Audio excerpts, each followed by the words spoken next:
Hello everybody, this is Toys R Us, and for this Generation 2 figure showcase and review, we're going to be looking at their take on a beachcomber figure. So we are of course going to compare him with the original. We're going to bring in a few other Generation 2 figures, I suppose, just to show you how mental the colour schemes and accessories were. And I'm going to give you an idea of how big he is compared to some of the other figures released today as well. So quite a bit to go through in this video, so as I just managed to move everything else safely out of the way, I'd like to remind anybody who's not subscribed to the channel, to hit that subscribe button for me now, please, because it really will help me out.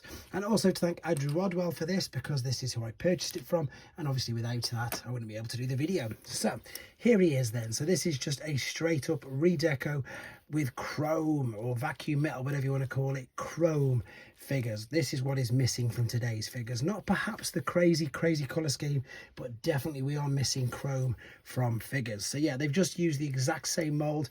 The tyres are still rubber, which is great.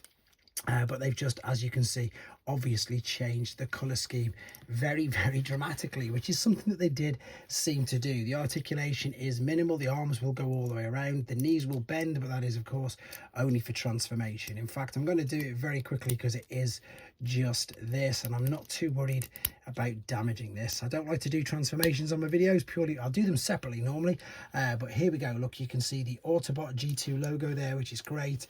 I'm really lucky with this, to be fair. The tyres are still in really good condition. You can even read Dunlop on them. They are all on individual pins, and most importantly, as you can see, they roll backwards and forwards no problem whatsoever, unlike my G1 beachcomber who's got perished tyres. So you can see it's exactly the same. It's exactly the same. Things to be aware of as well. Same with this one, that you can get loose joints, but this one seems to be standing the test of time at the moment. That is how small it is compared to, I suppose, just one of your mainstream, main release Jazz figures. There is a small, very small animated version of Bumblebee. I mean, to be honest, guys, these are smaller than your core class figures. So very small indeed. But as I said back then, these are what I referred to as pocket money toys, because they were cheap and yeah, they were just fun. And you know what they lacked in articulation, we made up for with our imaginations. So I'm just going to transform him. Don't forget, as I say, as you saw me then, to pull the legs out and to safely pull this all the way over. So yeah, for the first year or so for G2, what they tended to do was take some existing figures and not only give them a crazy paint job, but also ridiculously oversized weapons. But with this being a mini bot, he didn't have any at all. There was also a couple of versions of Sea Spray. I've just got the standard blue one.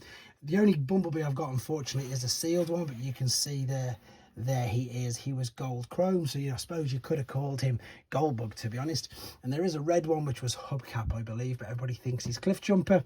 And then, as I say, they did loads of crazy colour schemes, even giving the Dinobots, most of them, this guy doesn't want to stand up, let's put his arms forward to counterbalance him, giving most of them two different colours, in all honesty. So he stood up really well with these. He looked a lot of fun, and of course they definitely, and still do, stand out on shelves. The difference, as I say, I'll just do a quick couple of turns with the original one just to show you again exactly what we've already seen.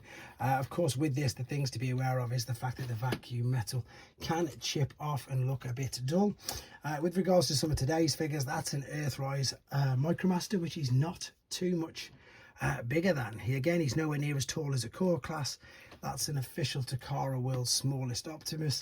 There is of course, cassette from Blaster from the Legacy toy line. It might even be, and I've just said that, could even be what's the word I'm after, could even be the Studio series. No, it's not, it's the Shattered Glass, isn't it? Anyway, this is talking about Beachcomber, and I'm just giving you an idea of his size and scale compared to some normal figures. There really isn't anything more to say about him. He's just a very bright, illuminated chrome green mini bot, and he's a lot of fun. So there you go, guys, that was our quick look at G2 Beachcomber. Let me know what you think of him in the comments. Take care.